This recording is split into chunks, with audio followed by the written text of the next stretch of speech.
All right, belt squatting for the raw lifter. This is the Elite FTS rack belt squat. It's not a bad one. It's actually a really good one.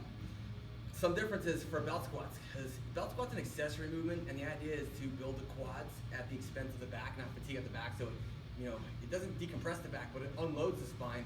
Versus squatting with a bar, squatting with speed, we're constantly loading the spine. Deadlifting, we're loading the spine. So it's to get accessory working without killing your spine. I shouldn't say killing it, but fatiguing it.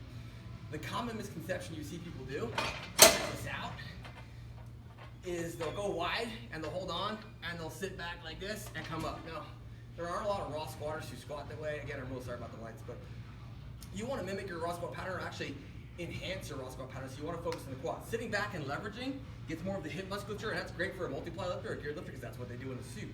Raw lifter, you want to be obviously in more narrow, and we don't want to sit back very much because again, that's going to start getting from the back and the hips. We're using this to build the quads. So this should be more like a hack squat or even a high bar squat without the bar. A lot of forward knee travel. If anything, walk back from the cable so you're behind it, so it's constantly pulling you forward, and you have to resist and push back because that's what's going to happen in a raw squat. More often than not, people lose it by going forwards. So start teaching yourself to push back. So instead of leveraging and using your hips and your back, build the quads, walk back from the cable so it's automatically pulling you forward, slide those knees forward, keeping your body as upright as possible, and pushing back. Very much like we have our low bar squat without the forward lean. So let it pull you forward a little bit, push back on the squats.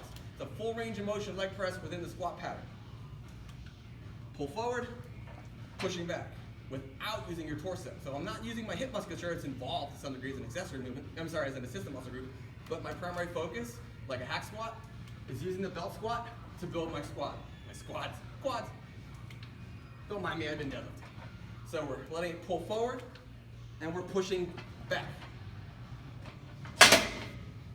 Best application of using a belt squat is to use it to build your quads, not build your ego.